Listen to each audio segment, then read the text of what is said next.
Hi guys, welcome back to my channel. So in today's video we're going to be talking about the Trinidad National that is held in connection to a 13-year-old girl being murdered.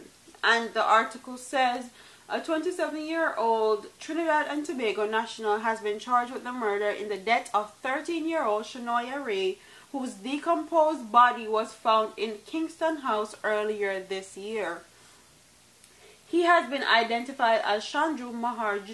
Another man, 19-year-old Leonardo Madden of Kingston, has been charged with accessory after the fact in connection with the death of the teen.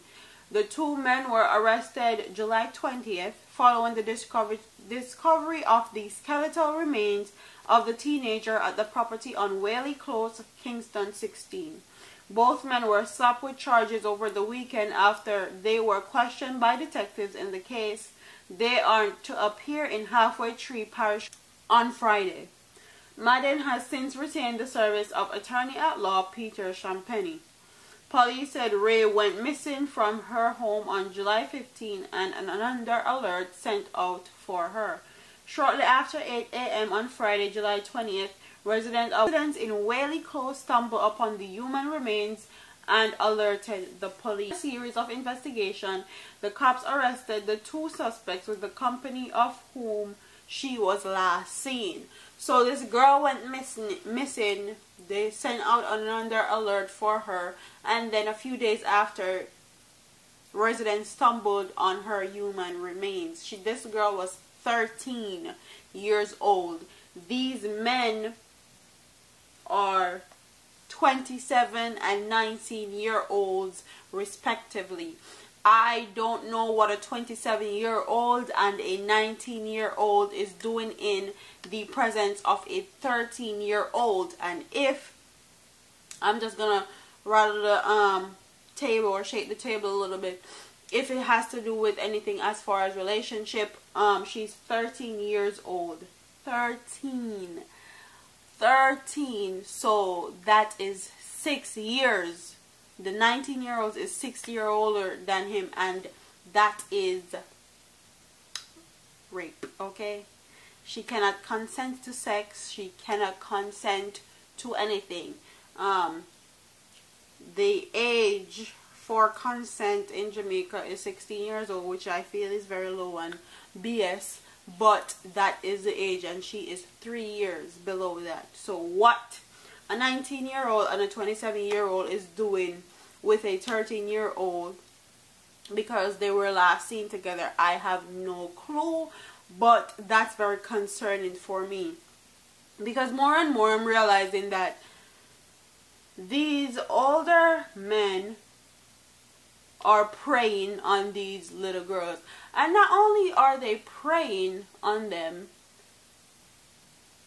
it's like a new thing in Jamaica. It's something that's okay. I don't see people talking about it. I don't see people saying that's not right. I don't see people saying any of that. This girl, it hasn't even reached high school yet. And high school as in American terminology, you go into high school in America at 9th grade. She just took GSAT at 12 years old, so she's 1 year into high school in Jamaica, which is crazy to me. Crazy. Okay. And as far as older men being in the company of younger girls in Jamaica, I actually really don't see anybody speaking out or saying anything about it, and it's very concerning. Okay, it's very concerning. Them man need to make the little girl them live. Okay, make them actually grow up before them start look them. It's kind of sickening, also very sickening, because I know when I was growing up, if an older guy even so much look at a young girl that's 12, 13 years old, they would get their butts beat. Now it's like a trend. Now it's like something that happens all the time, so no one says anything about it, and it's very wrong. Very, very wrong. I'm glad that the Jamaican Constabulary Force actually did their job and actually found who was responsible.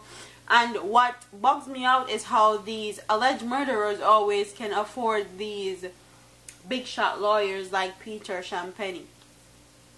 Peter Champagne is not cheap, and that's who the 19-year-old Leonardo Madden hired as his attorney. I hope that they sentence them to the maximum time possible in Jamaica, and I hope that they get what they deserve, because there's no way you're supposed...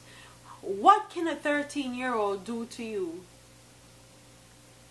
that you're going to want to take their life? They haven't even lived yet at all. They haven't even done anything yet with themselves as far as having a life is concerned. But comment in the comment section and tell me what you guys think about this story. And as you guys know, the 27-year-old who is actually charged for murder is not a Jamaican national. He is from Trinidad and Tobago. So what do you guys think about that? What do you guys think about the 19-year-old that hired Peter Champagne as his lawyer, that's from New Kingston or from Kingston in Jamaica? What do you guys think about that? Do you think that there are other people in Jamaica committing a lot of these crimes and violence, and Jamaica people just get bad name like how we always get bad name? Because I know that Jamaicans have it to say that Jamaicans always get a bad name or a bad rap wherever they go. Do you think that other people or other nationals from other country are actually doing a lot of these crime and violence, and Jamaicans are just getting a bad name? Or do you think that it's just Jamaican people and Jamaican people's nature to be hateful and lacking sympathy and empathy for their own people? Comment in the comment section and tell me what you guys think about this story. Don't forget to like, comment, share, and subscribe to your girl here on YouTube for the latest news and reviews, and I'll see you in the next video. Hey, all them a preach and preach, step over they go beat and teach. Them a jive by and all know them can't reach. Go on back up for your grandmother preach. Them a pussy on the street and me see it. Go over they go beat and teach. Beat and teach. So beat and teach. So beat and teach.